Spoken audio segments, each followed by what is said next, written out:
like video, share video and subscribe our channel.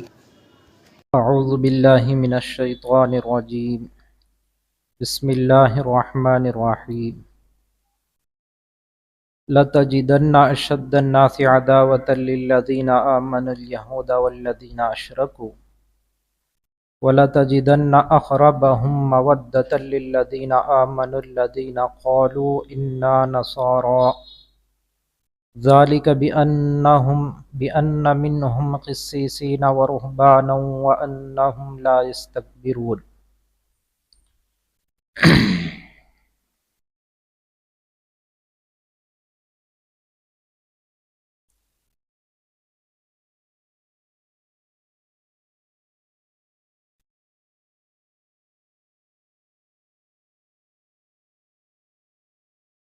اللہ نے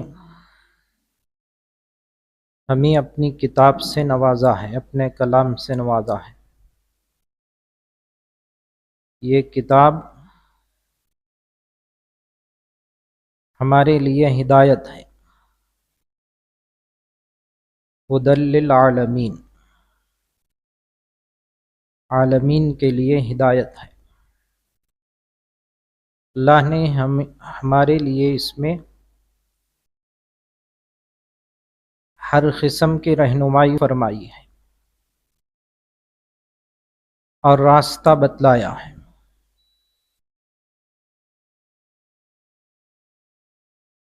اور دوسری بات، جب رسول اللہ صلی اللہ علیہ وسلم دنیا میں تشریف لائے اور جانتے ہیں، سب کو پتہ ہے، معلوم ہے، ہمارے نبی آخری نبی ہیں، آپ کے بعد کوئی نبی آنے والا نہیں ہے، آپ کے بعد کوئی نبی آنے والا نہیں ہے، خاتم النبیین ہیں۔ اللہ نے آپ کے ذریعے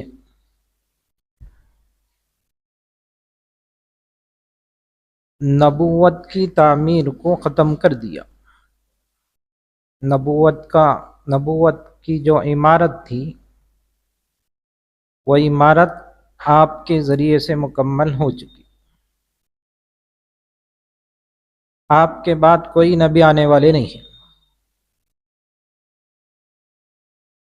اور جو آئیں گے اور آ کر دعویٰ کریں گے نعوذ باللہ نبی ہوں، یہ جھوٹے ہوں گے، نبی نہیں ہوں گے،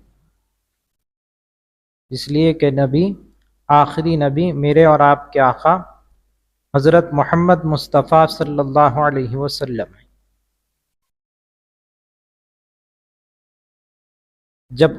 جب تک آپ مکہ مکرمہ میں رہے، وہاں پر کفار اور مشرکین سے مقابلہ ہوتا رہا، وہاں پر بہت تکلیفیں دیتے رہے۔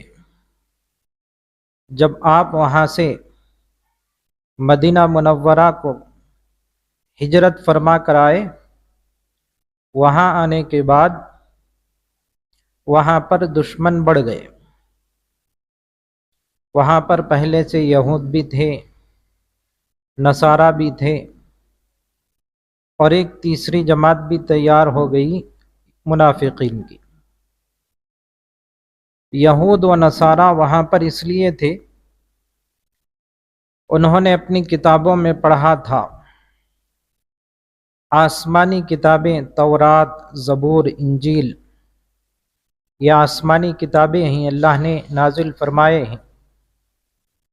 ان کتابوں میں اللہ تبارک و تعالی آخری نبی کے نشانیاں بتلائے تھے، اور کون سے علاقے میں آئیں گے یہ بھی بتائے تھے۔ وہ مدینے کی طرف اشارہ تھا، اس لیے یہود اور نصارہ مدینے کے قریب آ کر بسنے لگے، وہاں آ کر رہنے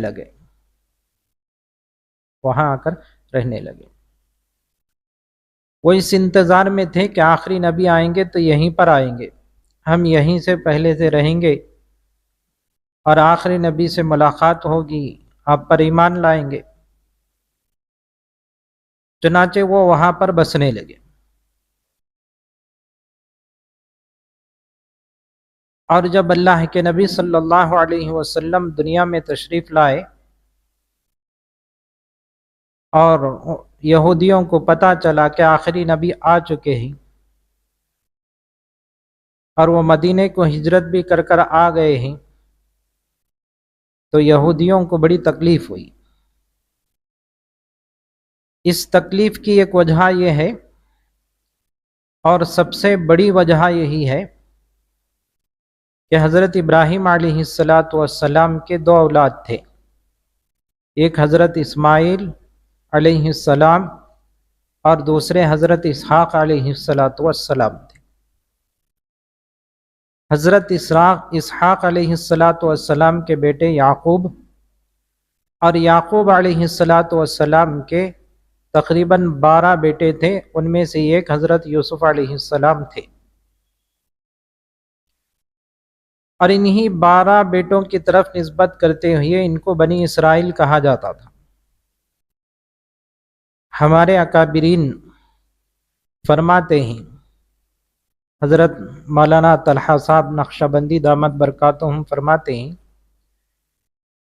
کہ یہ ابھی قوم تھی، امت نہیں بنی تھی۔ جب ان کو کتاب دی گئی تورات، اب یہ امت بنی۔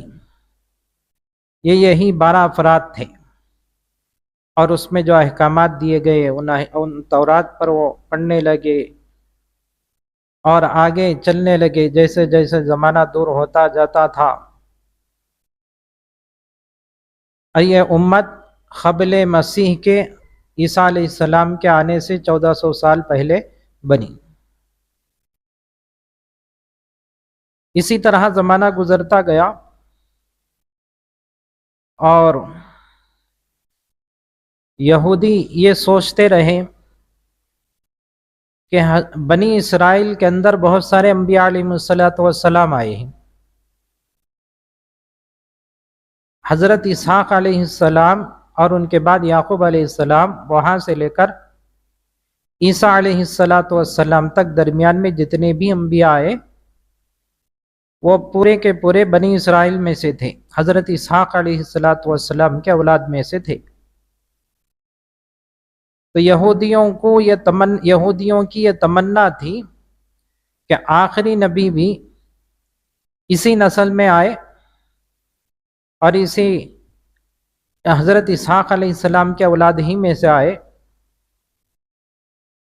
اسی کے انتظار میں وہ مدینے کے قریب رہا کرتے تھے، یہ ہمارے ہی قبیلے سے یا ہماری ہی قوم میں سے آئیں گے، بنی اسرائیل میں سے ہوں گے، تمام انبیاء بنی اسرائیل میں سے تھے، یہ بھی ہوں گے۔ چنانچہ وہ رہنے لگے، لیکن خدا کو کچھ اور منظور تھا، تو اللہ تبارک و تعالی رسول اللہ صلی اللہ علیہ وسلم کو اولاد اسماعیل میں پیدا کیا۔ آخری نبی کا جو شرف تھا وہ حضرت اسماعیل علیہ السلام کی اولاد میں بخشا، آپ کی نسل میں بخشا۔ تو اس سے یہودیوں کو بڑی تکلیف ہوئی، اور وہیں سے وہ حسد کرنا شروع کر دیے۔ یہیں سے یہودیوں کی دشمنی شروع ہو گئی، اور جب اللہ کے نبی صلی اللہ علیہ وسلم مکے میں تھے اور نبوت والا کام کر رہے تھے، اللہ کے بندوں کو اللہ کی طرف بلا رہے تھے، سمجھا رہے تھے، تو یہ جو مشرکین تھے، تو یہ مشرکین کو بڑی تکلیف ہوتی تھی، مکے کے مشرکین کفار کو بڑی تکلیف ہوتی تھی۔ اللہ کے نبی صلی اللہ علیہ وسلم برابر ان کا مقابلہ کرتے، صبر کرتے، اور اللہ کے بندوں کو اللہ کی طرف بلاتے رہے۔ مشرکین طرح طرح سے ستاتے رہے، اور کبھی یہودیوں کے پاس جاتے، کوئی سوالات ان سے پوچھتے، آ کر اللہ کے نبی صلی اللہ علیہ وسلم سے وہ سوالات کرتے۔ ایک مرتبہ یہودیوں نے کہا کہ جاؤ ان سے پوچھو 3 سوالات کرو، اگر وہ 3 سوالات کے صحیح صحیح جواب دے دیں گے تو آخری نبی ہیں، وہ نبی ہیں، ورنہ وہ نبی نہیں ہو سکتے۔ چنانچہ وہ آ کر اللہ کے نبی صلی اللہ علیہ وسلم سے 3 سوال کیے مشرکین کفار مکہ۔ پہلا سوال یہ تھا کہ روح کیا ہے، اور دوسرا سوال یہ تھا کہ وہ نوجوان جو اپنے ایمان کی حفاظت کے لیے غار میں جا کر چھپے وہ کتنے تھے، ان کا قصہ کیا ہے، اور تیسرا سوال یہ تھا کہ وہ بادشاہ کون ہے جو مشرق سے مغرب تک سفر کیا تھا، اس کا نام کیا ہے، اس کا کیا واقعہ ہے، کیا قصہ ہے، یہ سوال کرے۔ اللہ کے نبی صلی اللہ علیہ وسلم نے فرمایا کہ میں کل بتاؤں گا۔ تقریباً 15 دن ہوئی، وہی نہیں آئی۔ اب یہ کفار کو اور مشرکین کو یہ موقع ملا اور افواہ اڑانے لگے اور اللہ کے نبی صلی اللہ علیہ وسلم کا مذاق اڑانے لگے۔ اور اسی طرح 15 دن کے بعد حضرت جبرائیل علیہ السلام آئے، آ کر کہا یا رسول اللہ، اگر آپ زمانہ مستقبل میں کوئی کام کرنا چاہو تو انشاءاللہ کہو، اپنے کام کو اللہ کی مشیت کے ساتھ ملاؤ۔ جب آپ اپنے کام کو اللہ کی مشیت سے ملائیں گے، اللہ تبارک و تعالیٰ اس کام کو پورا کریں گے۔ یہ نہ کہو کہ میں کل کہوں گا، کل کروں گا، بلکہ اس طرح کہو کہ انشاءاللہ کل کروں گا۔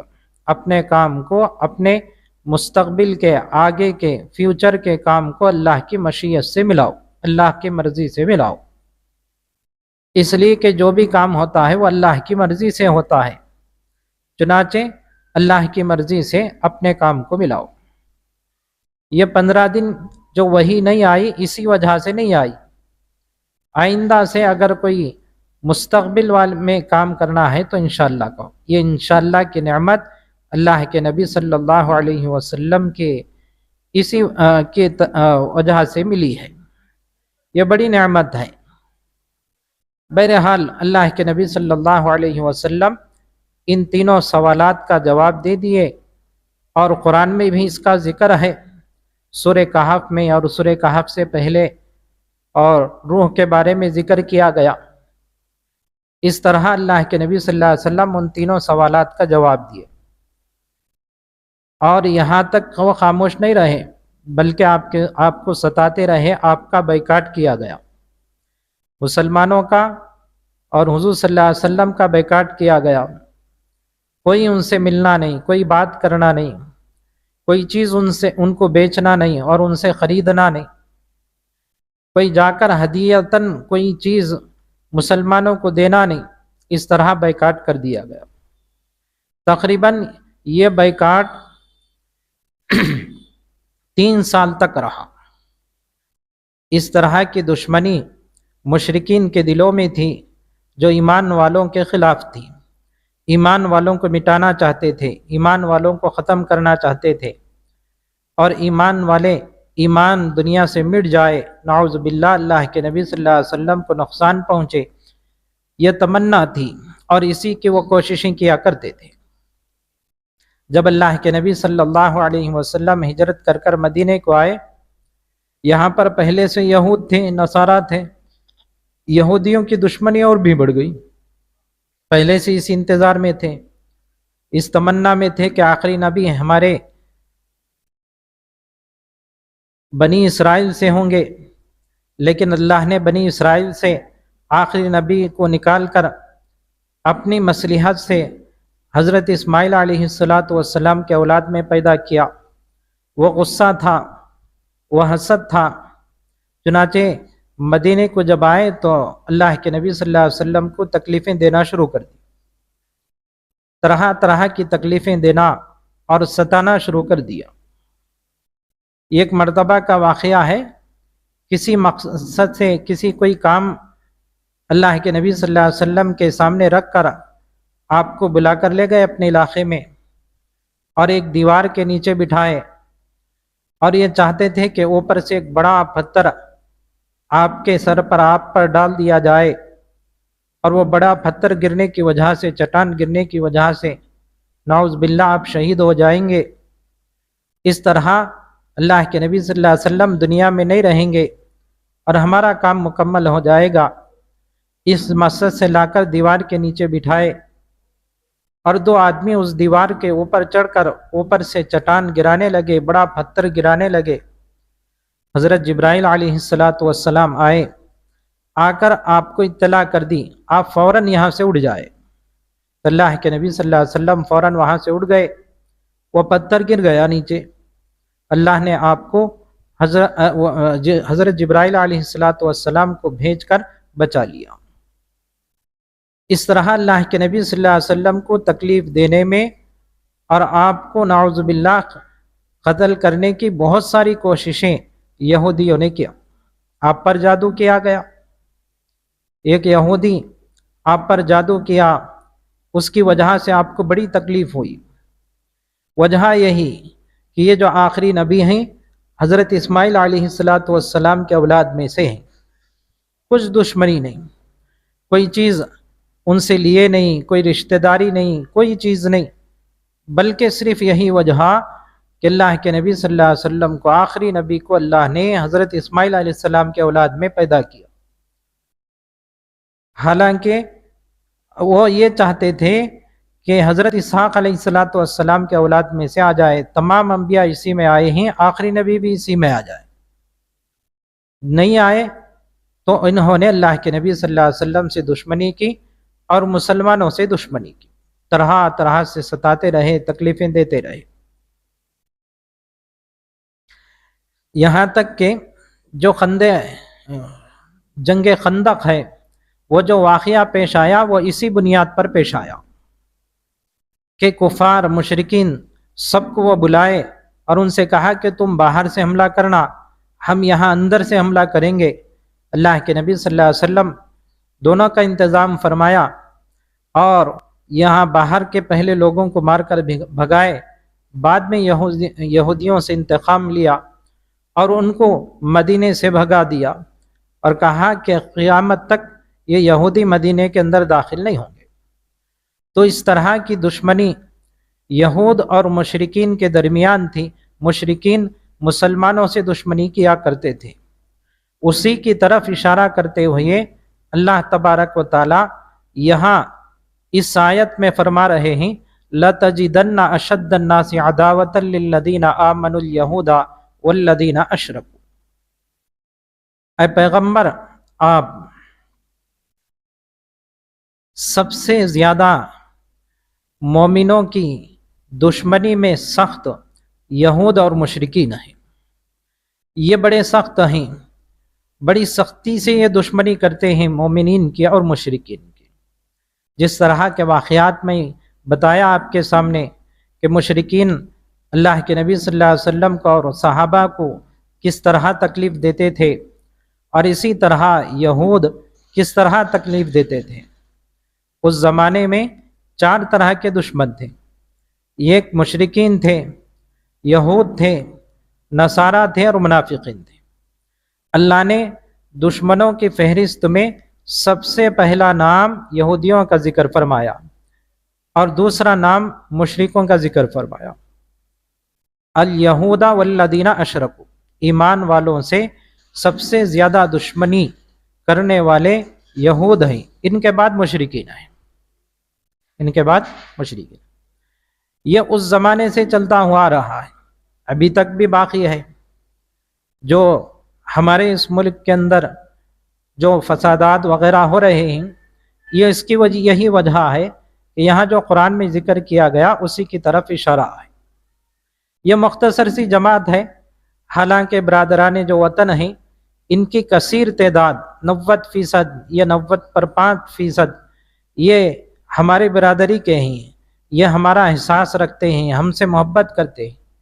گنے چنے تھوڑے افراد ہیں، یہ کچھ نہیں کر سکتے، اس لیے کہ ہمارے ساتھ اللہ ہے۔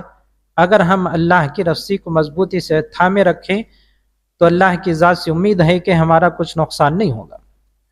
تو مسلمانوں کی دشمنی میں جو مسلمانوں سے دشمنی کرتے ہیں ان میں پہلا نمبر یہودیوں کا ہے، اور دوسرا نمبر مشرکوں کا ہے، تیسرا نمبر منافقین کا ہے۔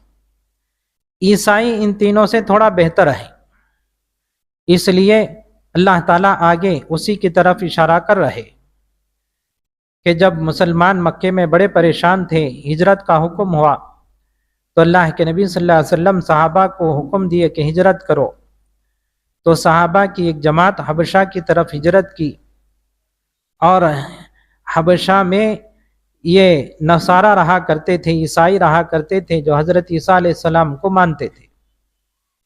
جب کفار اور مشرکین مکہ یہ دیکھا کہ یہ حبشہ کو جا کر آسانی سے عبادت کر رہے ہیں تو ان کو بڑی تکلیف ہوئی، اور آ کر حبشہ کے بادشاہ سے بات کرنے لگے، جو نجاشی تھا اس سے بات کرے، اور ان کو اپنے وطن کو بھیجنے کے لیے کہا۔ وہ بڑا نیک دل تھا، رحم دل تھا، وہ کہنے لگا کہ نہیں، میری حکومت میں جو آئے ہیں، میری سلطنت میں جو آئے ہیں، پناہ لیے ہیں، میں ان کو بلاؤں گا اور ان کی تحقیق کروں گا، پھر اس کے بعد میں بھیجنا ہے نہیں بھیجنا ہے اس کا فیصلہ کروں گا۔ تو بالکل اسی طرح ایسا ہی ہوا کہ جو صحابہ حبشہ کی طرف ہجرت کر کر آئے تھے، وہاں رہا کرتے تھے، اللہ کی عبادت کرتے تھے، ان کو بلا بھیجا، اور پورے مسلمانوں کی طرف سے حضرت جعفر رضی اللہ تعالیٰ عنہ آگے بڑھے اور بادشاہ سے بات کی۔ نجاشی بادشاہ کہنے لگا کہ آپ کا قرآن کیا ہے، تھوڑا پڑھ کر سناؤ۔ تو حضرت جعفر رضی اللہ تعالیٰ عنہ سورہ طٰہٰ کی آیتیں پڑھ کر سنائی۔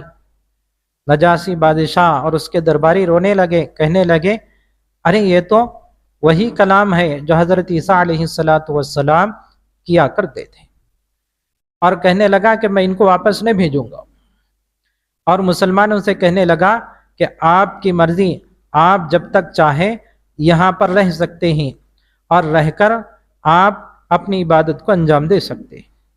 اس طرح نصارہ کے دلوں میں مسلمانوں کی محبت تھی، تھوڑی بہت دوستی تھی، اسی دوستی کی طرف اشارہ کرتے ہوئے اللہ نے ان آیتوں کا تذکرہ کیا۔ یہ آیت اور اس کے بعد کی 4 آیتوں میں انہی کی تعریف اور انہی کے صفات اللہ نے بیان فرمائی۔ چنانچہ فرمایا وَلَتَجِدَنَّ أَقْرَبَهُمْ مَوَدَّةً لِلَّذِينَ آمَنُوا الَّذِينَ قَالُوا إِنَّا نَصَارَىٰ، اور مومنوں سے دوستی کرنے والے وہ لوگ ہیں جو کہتے ہیں کہ ہم نصارہ ہیں۔ یہ لوگ مومنوں سے دوستی کے قریب ہیں، ان کے اندر، ان کے دلوں میں دشمنی نہیں ہے، ان کے دل نرم ہیں۔ کیوں نرم ہے؟ ذَلِكَ بِأَنَّ مِنْهُمْ قِسِّيسِينَ وَرُهْبَانًا وَأَنَّهُمْ لَا يَسْتَكْبِرُونَ، اس لیے کہ ان میں قسیسین عالم ہیں، ورہبانہ عابد ہیں، وَأَنَّهُمْ لَا يَسْتَكْبِرُونَ، اور وہ تکبر کرنے والے نہیں۔ اس لیے یہ مسلمانوں سے ہمدردی کرتے ہیں، ان کے دل میں مسلمانوں کی ہمدردی ہے، یہ مسلمانوں کے قریب ہیں یہ دوستی کرنے کے۔ تو میری ماں اور بہنوں، اس آیت میں اللہ تبارک و تعالی مسلمانوں کے دشمن کون ہیں اس کا صاف طور پر ذکر کر دیا، اور یہاں پر ایک بات یہ فرمائی آخر میں ذالک بأنہم قسیسین ورہبانا وانہم لا یستکبرون۔ اس جملے کے اندر ہمارے لیے یہ پیغام ہے کہ امت کے اندر بعض ایسے ہوتے ہیں جو پڑھے لکھے ہوتے ہیں، دین کا علم سیکھے ہوئے ہوتے ہیں، عالم ہوتے ہیں، اور جو کتاب اللہ کی طرف سے نازل کی گئی قرآن اس کے حافظ ہوتے ہیں، اس کے معنی اور مطالب کو جاننے والے ہوتے ہیں، اس پر عمل کرنے والے ہوتے ہیں۔ ان کو کیا کہتے ہیں؟ ان کو عالم کہتے ہیں۔ اور بعض لوگ یہ ہوتے ہیں کہ یہ تو عالم نہیں ہوتے، قرآن کے حافظ نہیں ہوتے، لیکن اللہ کی عبادت کرتے ہیں اور اللہ کی عبادت میں لگے رہتے ہیں، اپنی عبادت کے ذریعے، اپنی بندگی کے ذریعے اللہ تعالیٰ کو مناتے ہیں۔ تو 2 طبقے ہو گئے۔ ایک طبقہ ایسا رہا امت کا کہ یہ جس کو عالم، علماء، عالمہ،